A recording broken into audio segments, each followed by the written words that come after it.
Hello, YouTube. It's me, John Avenger, once again, and welcome back to another movies that I missed in 2020. This is a Disney Channel movie that came out in 2020 on the Disney Channel. It's like the last one I saw. 'Cause, I'm not really the biggest fan of the Disney Channel now. I just watch stuff on Disney Plus. It's based on a fantasy book series by Sarah Minowski, Lauren Miracle, and Emily Jenkins, and that is Upside Down Magic. Yeah. Was this as bad as Secret Society? No, it was not as bad, but there were problems with the movie, but I'll get to that. It's a fantasy film. Basically, if you take Harry Potter and like Narnia and a bunch of other fantasy films and put them in a blender, and you put the Disney Channel touch to it, that's basically what it is. Two best friends, Eleanor Nori, Boxwood Horace, and Reina Carvajal, discover they have magical powers. Nori can transform into animals. Well, it's a mix of animals and a dragon. And Reina can control fire, like Airbender. Basically, she's a firebender. They enroll at Sage Academy, a prestigious magic school. That's what it's like, just like Harry Potter. They get sent these letters, and they go out into the woods, and they wait for a bus to take them to the magical school. And I'm like, yeah, and it's basically Harry Potter. They go into factions, yeah, pretty much. But the film, like I said, the cast, the kids are fine. The teens in the movie, Isabella Rose as Nori, she's likable. Sienna Ugadong as Reina, she's good. Um, you have Alison Fernandez as Pepper Paloma. The kids are fine. They're not the problem with the movie. The problem is the adults. The adults in this movie either are underused, unlikable, or just completely mean spirited.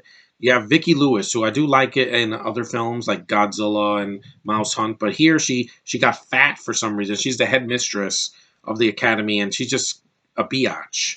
And don't get me started on Kyle Howard. I don't want to ever talk about this actor again. He plays Bud Skiff, who's the teacher who's supposed to teach some magical spells and whatever, and he sings because Disney, but he can't sing. The guy can't sing to save his life. It feels like Tangled. I'm like, that was done better. Frozen is done better. Just get out of my face, Kyle. You can't act. The villain is underused in the movie. Who's the main villain? Yasmin Fletcher as Chandra, a manifestation of shadow magic who can only be seen by Reina. Basically, like the things in Harry Potter, whether it be the Dream Eaters or the Dementors from Harry Potter, and it felt a lot like Harry Potter. Just it didn't have the budget. The CGI is laughable in the movie. When Nori turns into a creature, she looks like Bing Bong from freaking Inside Out. I was laughing hysterically, like a mix of Bing Bong and Snuffleupagus from Sesame Street. It's the most laughable CGI I've ever seen in a recent Disney Channel movie. And Disney, you can do better than this.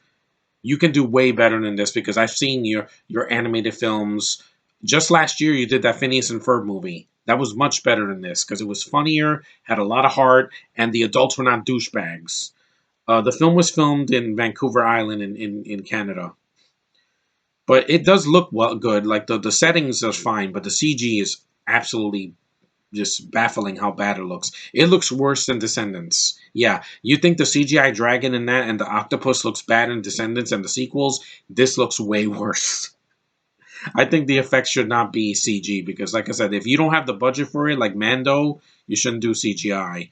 When they use the spells, the fire and all that, that looks okay. But when when they use it, when they turn into animals or whatever, it just looks really, really cheap.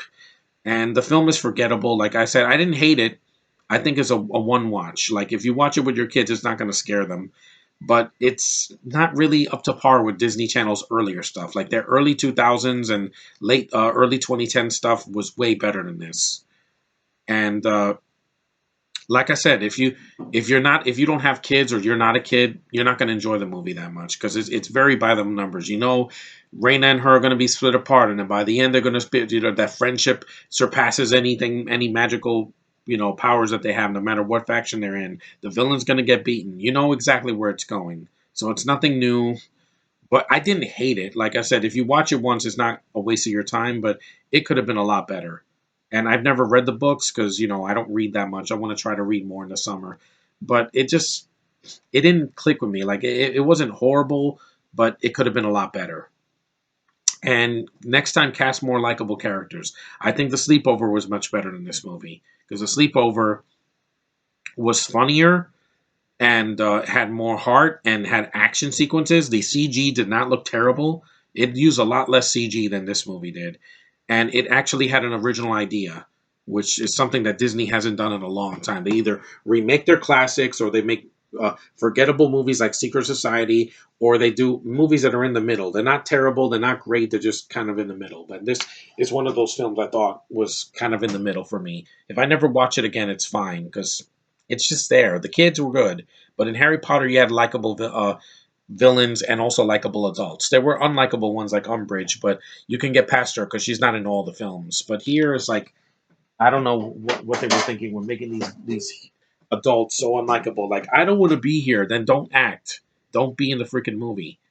That's one of the reasons why I'm sick and tired of movies, Disney Channel movies, because they don't take risks. I'm not saying you're going to have a ton of blood or curse words, but do something different.